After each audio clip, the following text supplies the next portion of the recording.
Jesus freak here, and I just had been thinking today. Actually, I've been thinking about this for a couple days, and I kind of got into the idea when I made my video about 1 John 5. Now, often I say that when I determine what I think is the better Greek text of the New Testament, that I prefer to follow, for the most part, the longer reading. The result usually comes out something like what you have in the King James, something like the Textus Receptus. There's a couple exceptions here. I mentioned the Johannine comma, which, as I said, I believe it's an intrusion. There's a couple other verses I believe are or might possibly be intrusions, and I'll tell you what I think about them.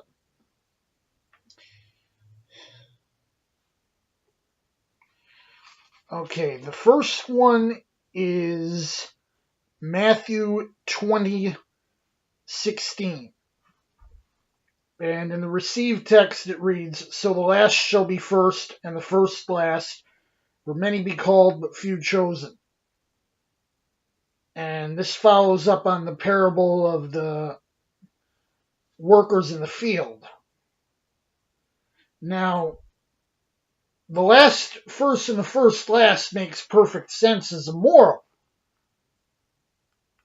But I think the other part of the verse is an intrusion from Matthew 22:14, which reads, "For many are called, but few are chosen." Which I might add, L. Ron Hubbard plagiarized this verse for his Sea Org posters with Scientology. Just thought I'd bring that up. Now, I'll say this. I don't think any of these passages that I think are or might be intrusions are theologically wrong or anything. I just think that they were probably not part of the original text. And this despite the fact that I do believe that, for example, Acts 8:37 and such are part of the text as it was canonized. I have no problem with Mark 16:9-20 as they stand, John 7:53 to 8:11. I'm not going to omit those. Now, the next point I'm going to look at. This is Romans 8:1. This one's a little less obvious. The King James reads, "There is therefore now no condemnation to them which are in Christ Jesus, who walk not after the flesh, but after the Spirit." Now, I believe the second half of this verse might be an intrusion from a couple lines down in verse 4, which reads, "That the righteousness of the law might be fulfilled in us who walk not after the flesh, but after the Spirit." I'm going to venture that it is possibly an intrusion. Now, interestingly, the Latin Vulgate features half of this, so it's possible that at least some of it was originally there. The Vulgate reads basically something along the lines of, "There is therefore now no condemnation to them which are in Christ Jesus, who walk not after the flesh," and then ends the verse there.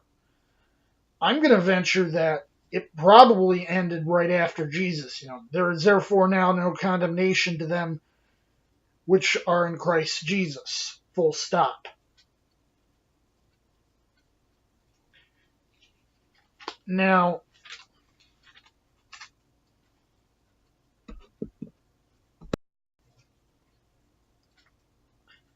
There's probably a couple ones that might be more controversial or more questionable. Now, I'm not sure whether this may be an intrusion or not. In Colossians 1,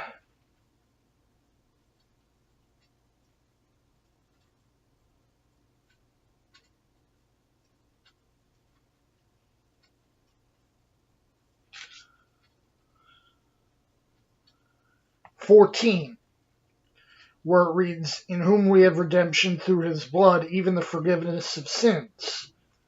That may be original or it may be an intrusion.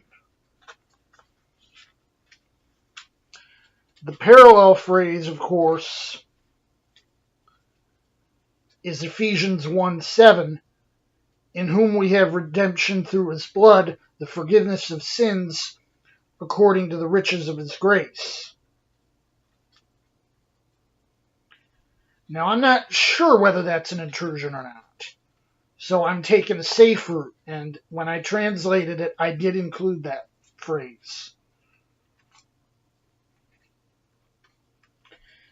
Because it's, better safe than sorry.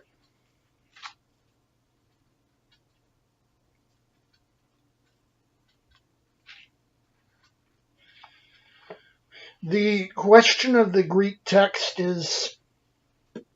it's always going to be a complicated one. There's different perspectives.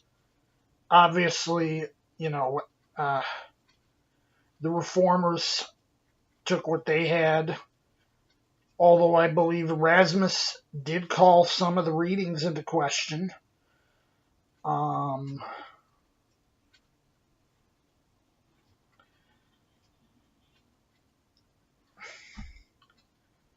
Then you had Trigel, von Tischendorf, Westcott, Hort, Nestle, Lalande.